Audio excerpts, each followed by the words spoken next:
ministry. We gratefully receive the blessing of this offering. Blessing. Reverend Schatz, a colleague of mine, once said that a blessing is both a prayer and a promise. Now, there might have been a number of words in there that rubbed you the wrong way. This is a UU congregation after all. So, blessing perhaps, or prayer, promise. Maybe there's others, blessed, God, reverend. I love that you call the Revs, by the way. It's all I'm going to call them from this point forward. So maybe that word doesn't bother you. But it's not uncommon for those of us who found ourselves in progressive religion to bristle at the sound of certain traditional words. Some ideas or concepts have been co-opted and misused against us by those who would threaten to leave some people out or belittle or even be abusive in their use of them. There are words that hold so much negativity and anger that we can't even bring ourselves to use them. And for some of us, the pain from our past religious communities or the experience of religious harm in our society runs deep. Some of these words have been used as weapons to draw a line of definition between who is welcome and who is unwelcome. So those of us in liberal religious community can struggle with the ideas behind some of these words. And one of my colleagues, Unitarian Universalist minister, Reverend Barbara Tenhove, has a name for these words, the difficult and complicated words. She calls them wounded words. These words feel like pressing a fresh bruise. They have a tinge, sometimes more than a tinge, of pain and sadness and woundedness in them. And they're different for each of us. They might make us feel separate. God, blessing, prayer, ministry, church, sanctuary, salvation, the list goes on. These words are powerful and can be a real impediment and trigger for some of us, and they can get in our way. There's a joke about it, even. Why are UUs so bad at singing? Which I disagree with, by the way. I think we're fabulous at singing. But why are UUs so bad at singing? Because they're too busy reading ahead to make sure they agree with the words. But so I felt this way as a lifelong UU about a lot of these words before I went to seminary, and I really had time there to unpack some of the baggage I had, especially around prayer.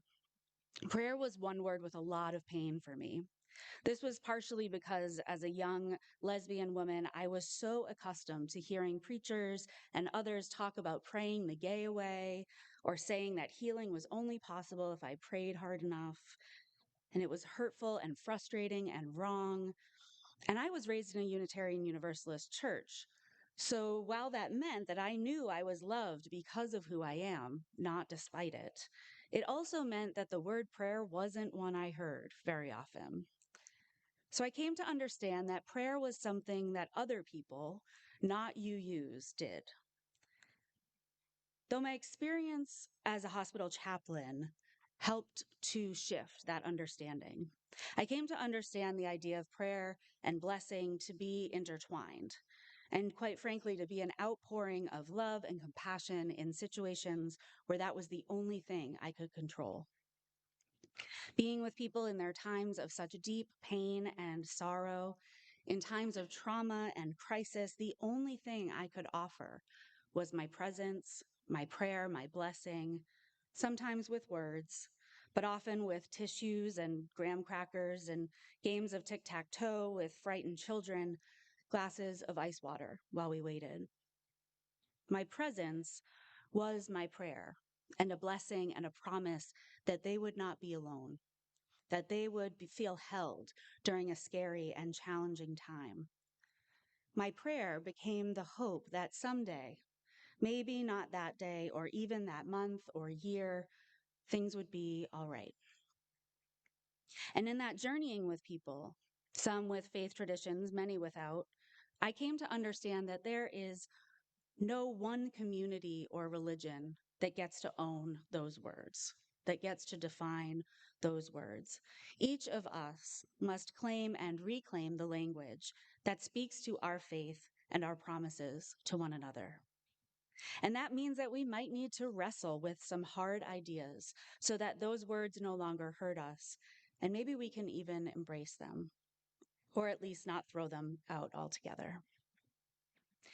In this place, in this gathering of good hearted folks, we gather and we promise to hold one another in prayer, in friendship, in hopes that someday, maybe not today, maybe not even this year, things will be all right. Gathering together each week reminds us that we play a part in this shared journey. Gathering together at church reminds us that in a world with so much need, we can add our energy and efforts along with others and create a deeper impact. Now, the word church might be complicated and challenging for some. There are some who come from Jewish traditions that feel like they're giving up their heritage or giving in to the dominant Christian culture. Some of us, after a lifetime of railing against organized religion, wrestle with the idea of church. And some of us grew up in a church that felt and sounded very different than this one. So the word doesn't seem to fit. And some feel that a church is a building and the congregation is the people. And for what matters to me most is who we are and how we're transformed by this place and its people and transforming the world outside its walls. We're gathered here today, here in this place, whatever you call it, or online, with these people, whoever you call us, whatever you call us, with the goal of learning and growing and reflecting on this world and our place in it. Indeed, we bring many names, as we should, to speak to the power of community and love to transform and comfort. It's one of the gifts of our shared UU faith tradition.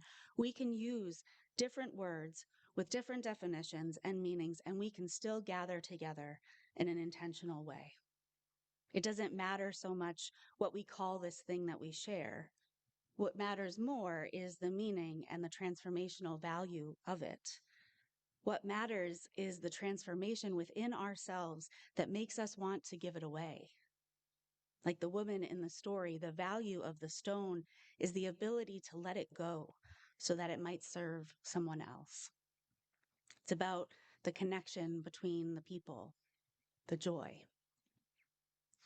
Do you remember that rhyme about churches? It's like, wait, I literally have practiced this like a lot. Okay. This is the this is the church. This is the steeple. Open the door and see all the people. Does anyone know what I'm talking about? Okay. So for me, church is about the people. To me, religious community is all about fellow human beings who are also struggling and celebrating and sometimes tumbling headfirst through this life, just like I am. To me, this gathering of people right now, this moment, each moment in congregations like this is what it's about. To seek deeper understanding, speak truth to power, embrace one another when stuff gets hard, and fill ourselves back up with the resilience and balance required to live in this world. It's about the people, each and every one of us. So today we kick off this annual stewardship campaign for this congregation. There's nothing complicated about that, right? Stewardship, money, tithing, pledging, money in the pulpit. It's good. I'm sure no one has opinions. But what do these words even mean? And also, are some of you like, why didn't the newsletter say that we were going to talk about stewardship because I would have stayed home? Surprise! Stewardship, this idea, is about joining your efforts with others to accomplish great things. It's about doing what you can to help this community get somewhere. It's about synchronization with your neighbors toward a common goal and a common purpose. Stewardship, heck, church even, is about doing something together that we would never be able to accomplish on our own. It's a commitment to the present and the future of this place with deep appreciation of its past and an embracing of the many gifts within its walls. This congregation's been around a long time, over 120 years. And in that time, there have been periods of vibrant community and times of great struggle. There have been times when the pews were brimming with people and times when some wondered if it was going to survive. In the 120 years since its founding, this congregation has had dreams realized and others go unfulfilled. There have been not one, but two worldwide pandemics. So there's also a story of resilience and survival. There are some of you who have stuck it out over time, others who've waxed and waned in your participation and attendance, years when many members left, other years when even more than that joined. There's some of you who are here for the first time today, just now finding this vibrant, historic, and multifaceted community. And this institution, this organization, this gathering of seekers has been here, is here, and will be here as long as you, the gathered people, remain steadfast in your love of this place. And as long as you bring your whole self and share it. A steward is someone who cares for that which does not belong to them. I'll repeat that. A steward is someone who cares for that which does not belong to them.